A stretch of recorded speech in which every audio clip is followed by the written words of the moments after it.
ഒരു വീട്ടിൽ വീട് വെഞ്ചരിക്കാൻ പോയപ്പോൾ അമ്മ കംപ്ലയിൻറ്റ് പറഞ്ഞു, അച്ഛാ ഇവൻ കാറ്റീസം ക്ലാസ്സിൽ പോകാറില്ല. ഞാൻ ചോദിച്ചു എത്രാം ക്ലാസ്സിലാണ്? 8ാം ക്ലാസ്സിൽ.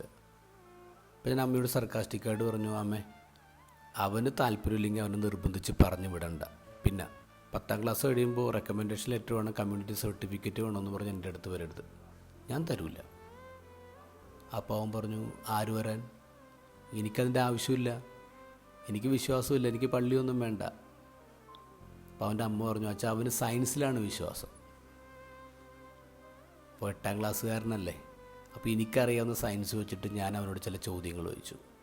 എന്നെ അത്ഭുതപ്പെടുത്തിക്കൊണ്ട് അവൻ അതിനൊക്കെ കൃത്യമായി മറുപടി നൽകി. Stephen Hawkings, big bang theory അവനെടുത്തിട്ടിങ്ങനെ അലക്കാണ്. ഞാൻ തൊടുത്തുവിടുന്ന ഒരു അമ്പ് പോലും ലക്ഷ്യത്തിലെത്തുന്നില്ല. സാറേ ഞാൻ പറഞ്ഞു, എടാ നീ ഇപ്പോൾ വീടിന് പുറത്തിറങ്ങുമ്പോഴേ നിന്നെ ആരാണ് പിടിച്ചു നിർത്തുന്നതെന്നറിയാമോ? ഗ്രാവിറ്റി. ഒരു 8ാം ക്ലാസ്സിൻ്റെ മുന്നിൽ ഞാനിങ്ങനെ ഈഗ മുഴുവൻ പൊട്ടി ഒലിച്ചിങ്ങനെ നിൽക്കുകയാണ്. നല്ല ദേഷ്യം എൻ്റെ ഉള്ളിൽ വരുന്നുണ്ട്. ദൈവം തന്നെ ഒരു പാഠം പഠിപ്പിക്കൂടാ, ദൈവം ഒരു പണി നിനക്ക് തരുമെന്ന് എൻ്റെ മനസ്സിങ്ങനെ പറയുന്നുണ്ട്. പക്ഷെ അത് പുറത്തോട്ട് വരാതിരിക്കാൻ വേണ്ടി ഞാനിങ്ങനെ കൺട്രോൾ ചെയ്ത് നിൽക്കുകയാണ്.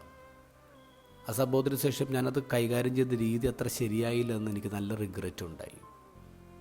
ഞങ്ങൾ പലപ്പോഴും ഉത്തരം മുട്ടുമ്പോൾ പറയുന്നൊരു കാര്യമാണ്, ദൈവം നിന്നെ പഠിപ്പിക്കും, ദൈവം നിനക്കൊരു പണി തരും. ദൈവത്തെ മോശമായിട്ട് ചിത്രീകരിക്കുന്നതിൽ എന്നെ പോലുള്ളവർക്ക് വലിയൊരു പങ്കുണ്ട്.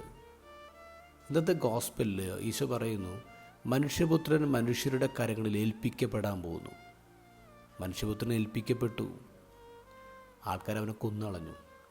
മനുഷ്യർ ദൈവത്തെ കൊന്നു എന്നുള്ളത് ചരിത്രമാണ്, അതിന്നും തുടരുന്നു എന്നുള്ളതൊരു സത്യമാണ്. മനുഷ്യരിന്നും ദൈവത്തെ പീഡിപ്പിച്ചുകൊണ്ടിരിക്കുകയാണ്.